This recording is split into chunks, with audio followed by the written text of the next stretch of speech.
നമസ്കാരം, ടോഷ്മാസ് കിച്ചൻ്റെ പുതിയൊരു എപ്പിസോഡിലേക്ക് എല്ലാവർക്കും സ്വാഗതം. ഞാൻ ടോഷ്മ. ഞാൻ ഇന്ന് തയ്യാറാക്കി കാണിക്കുന്നത് ഒരു ചിക്കൻ സൂപ്പാണ്. ഇത് നല്ല ഹെൽത്തി ആയിട്ടുള്ള എന്നാൽ വളരെ ടേസ്റ്റി ആയിട്ടുള്ള ഒരു ചിക്കൻ സൂപ്പാണ്. ഇതിൽ നമ്മൾ ധാരാളം വെജിറ്റബിൾസ് ഒക്കെ ചേർക്കുന്നുണ്ട്. ഇത് നമുക്ക് ഡിന്നറിനൊക്കെ ലൈറ്റ് ഡിന്നറൊക്കെ മതിയെങ്കിൽ നമുക്കിത് കഴിക്കാവുന്നതാണ്. നല്ല ഫില്ലിംഗ് ആണ്, അതുപോലെ തന്നെ നല്ല ടേസ്റ്റിയാണ്. നമുക്കിത് തയ്യാറാക്കാനായിട്ട് എന്തൊക്കെ ഇൻഗ്രീഡിയൻസ് വേണമെന്ന് നോക്കാം. ഈ ചിക്കൻ സൂപ്പ് തയ്യാറാക്കാനായിട്ട് ബോൺലെസ് ചിക്കൻ 1/2 കിലോ ഞാൻ എടുത്തിട്ടുണ്ട്. അതുപോലെ ഉപ്പ് വേണം, കുരുമുളക് പൊടി വേണം, വെളുത്തുള്ളി വേണം, സവോള, ഒരു വലിയ സവോള, കുറച്ച് ഗ്രാമ്പൂവും എടുത്തിട്ടുണ്ട്. പിന്നെ ഒരു ചെറുനാരങ്ങയുടെ ഒരു പകുതി ചെറുനാരങ്ങ, പിന്നെ കുറച്ച് ബേ ലീവ്സ്, ഒരു ക്യാപ്സിക്കം വേണം. നമുക്ക് അകത്തെ കുരുവെല്ലാം കളഞ്ഞ് ചെറിയ പീസസ് ആയിട്ട് കട്ട് ചെയ്തേക്കുന്നതാണ്. പിന്നെ ഒരു ക്യാരറ്റ് തൊലി കളഞ്ഞിട്ട് ചെറുതായിട്ട് ഗ്രേറ്റ് ചെയ്തത്. നമുക്ക് സ്പ്രിംഗ് ഓണിയൻ വേണം. ഇപ്പോൾ സ്പ്രിംഗ് ഓണിയൻ കിട്ടാത്തതുകൊണ്ട് ഞാൻ കുറച്ച് ചുമന്നുള്ളി ചതച്ചെടുത്തിട്ടുണ്ട്. പിന്നെ നമുക്ക് 2 മുട്ട വേണം. അതുപോലെ തന്നെ സോയാബീൻ സോസ് വേണം. ഞാൻ ഡാർക്ക് സോസാണ് എടുത്തേക്കുന്നത്. പിന്നെ കോൺഫ്ലോർ വേണം. ഇത് നമുക്ക് സൂപ്പ് ചിക്കൻ സ്റ്റോക്കൊക്കെ നമുക്കൊന്ന് തിക്കാക്കി എടുക്കാൻ വേണ്ടിയിട്ടാണ്. കുറച്ച് വെള്ളത്തിൽ കലക്കിയിട്ട് നമുക്ക് ചേർക്കാം. ഇത് തയ്യാറാക്കാനായിട്ട് നമ്മൾ വെള്ളം എടുത്തിട്ടുണ്ട് 4 കപ്പ്. ഇതിലേക്ക് ഈ മല്ലിയില മുഴുവനായിട്ട് ചേർക്കുക. അതുപോലെ തന്നെ സവോള ഒരെണ്ണം നമ്മൾ എടുത്ത് വെച്ചിട്ടുണ്ട്. കുറച്ച് ഗ്രാമ്പു കുത്തി വെച്ചിട്ടുണ്ട് അതിൽ, അതും ചേർക്കുക. ഇനി വെളുത്തുള്ളി ചേർക്കണം. ഒരു 4 അല്ലി വെളുത്തുള്ളിയൊക്കെ ചേർത്താൽ മതി. ബേ ലീവ്സ് ചേർക്കണം. നാരങ്ങ മുഴുവനോടെ ചേർക്കണം. പിന്നെ കുരുമുളക് പൊടി ചേർക്കണം. 1 ടീസ്പൂൺ കുരുമുളക് പൊടിയാണ്. ഉപ്പ് പാകത്തിന് നമുക്ക് ചേർക്കണം. ഒരു 1/2 കിലോ ചിക്കൻ ഉണ്ടല്ലോ, പിന്നെ വെള്ളമുണ്ട്. അപ്പം പിന്നെ ഈ ബോൺലെസ് ചിക്കൻ നമ്മൾ 1/2 കിലോ എടുത്ത് വെച്ചേക്കുന്നതാണ്. ഇതും ചേർക്കാം. നമുക്ക് ഇത്രയും ചിക്കൻ വേണ്ടെങ്കിൽ ഒരു 1/4 കിലോ ചിക്കൻ വെച്ചിട്ടും നമുക്കിത് തയ്യാറാക്കാവുന്നതാണ്. നമുക്കിനി തീ കത്തിച്ച് ഇത് നന്നായിട്ട് തിളപ്പിച്ച് ഈ ചിക്കൻ വേവുന്നിടം വരെ, നമ്മൾ ബോൺലെസ് ചിക്കനൊക്കെ ആയതുകൊണ്ട് എളുപ്പം നമുക്ക് വെന്ത് കിട്ടും. അപ്പം ഒരു ഏകദേശം 15 മിനിറ്റ് ഒക്കെ എടുക്കും. ചിക്കൻ വേവുന്നിടം വരെ നമുക്ക് വേവിച്ചെടുക്കാം. നമ്മൾ കോൺഫ്ലോർ നമ്മൾ എടുത്തു വെച്ചിട്ടുണ്ട്. അതിലേക്ക് നമുക്ക് കുറച്ച് വെള്ളം ചേർത്ത് കട്ടയില്ലാതെ ഒന്ന് മിക്സ് ചെയ്ത് വെക്കാം.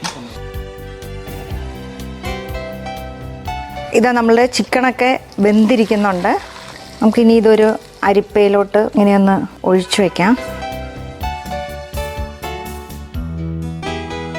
ഇനി നമ്മൾ ഈ വെന്ത ചിക്കൻ പീസൊക്കെ ഇതിൻ്റെ ഉള്ളിൽ നിന്ന് എടുത്ത് മാറ്റണം. എന്നിട്ട് നമുക്കിതൊന്ന് ഷ്രെഡ് ചെയ്തിട്ട് വരാം. ഈ സവോളയും ഗാർലിക്കും ഒക്കെ നമുക്ക് ഇതിലോട്ട് തന്നെ നന്നായിട്ടൊന്ന് മാഷ് ചെയ്ത് ചേർക്കാം. അതുപോലെ നാരങ്ങ. ഈ ചിക്കൻ സ്റ്റോക്ക് നമുക്ക് വീണ്ടും ഇനി തിളപ്പിക്കാനുണ്ട്. നമുക്ക് തിരിച്ചൊഴിക്കാം. നമ്മൾ ഈ ചിക്കൻ സ്റ്റോക്ക് നമ്മൾ തിളപ്പിക്കാൻ വെച്ചു. നമുക്കിനി ഇതിലേക്ക് ക്യാരറ്റ്, നമ്മളൊരു ക്യാരറ്റ് തൊലി കളഞ്ഞിട്ട് ചെറുതായിട്ട് ഗ്രേറ്റ് ചെയ്ത് വെച്ചിട്ടുണ്ട്, ഇത് ചേർക്കാം. അതുപോലെ തന്നെ ക്യാപ്സിക്കം ചേർക്കാം.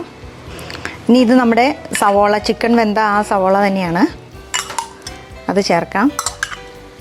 നമുക്ക് സ്പ്രിംഗ് ഓണിയൻ ഉണ്ടെങ്കിൽ സ്പ്രിംഗ് ഓണിയൻ ചേർക്കാം. ഇപ്പോൾ എനിക്ക് സ്പ്രിംഗ് ഓണിയൻ കിട്ടിയില്ല, അതുകൊണ്ട് ഞാൻ കുറച്ച് ചുമന്നുള്ളി ചതച്ച് ചേർക്കുന്നുണ്ട്.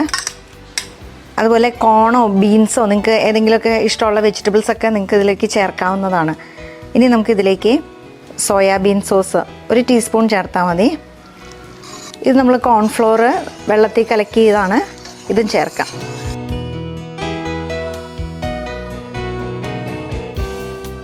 ഇനി 2 മുട്ടയും കൂടിയും ചേർക്കണം. മുട്ട ചേർത്ത് നമുക്ക് ഈ ഫോർക്ക് വെച്ചിട്ടൊന്ന് നന്നായിട്ട് ഇളക്കണം. നമുക്കിനി ഇതിലേക്ക് നമ്മൾ ചിക്കൻ വേവിച്ചത് ഷ്രെഡ് ചെയ്ത് വെച്ചതാണിത്, ഇതും ചേർക്കാം.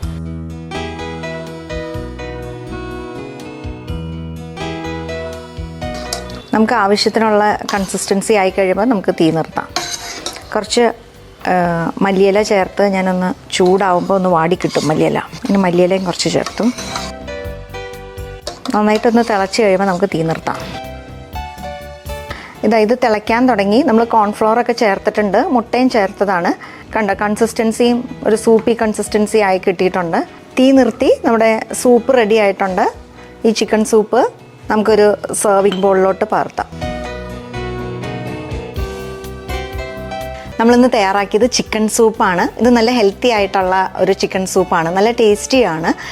നമ്മൾ വെജിറ്റബിൾസ് ഒക്കെ ചേർത്തിട്ടുണ്ട്, മുട്ടയൊക്കെ ചേർത്തിട്ടുണ്ട്. അപ്പോൾ നമുക്കിപ്പോൾ ലൈറ്റ് ഡിന്നറൊക്കെ മതിയെങ്കിൽ നമുക്ക് ഈ സൂപ്പ് കഴിച്ചാൽ മതിയായിരിക്കും. ഇത് കുട്ടികൾക്കും ഒക്കെ ഇഷ്ടമാവും. വെജിറ്റബിൾസ് കഴിക്കാൻ മടിയുള്ളവർക്കൊക്കെ നമ്മൾ ഇതുപോലെ വെജിറ്റബിൾസ് ഒക്കെ ചേർത്ത് സൂപ്പ് ചിക്കൻ സ്റ്റോക്കിലൊക്കെ തയ്യാറാക്കി കൊടുത്തു കഴിഞ്ഞാൽ അവർക്കും ഇഷ്ടപ്പെടും. മറ്റൊരു നല്ല റെസിപ്പിയുമായിട്ട് നമുക്ക് അടുത്ത എപ്പിസോഡിൽ വീണ്ടും കാണാം. അതുവരേക്കും it's me Toshma signing off.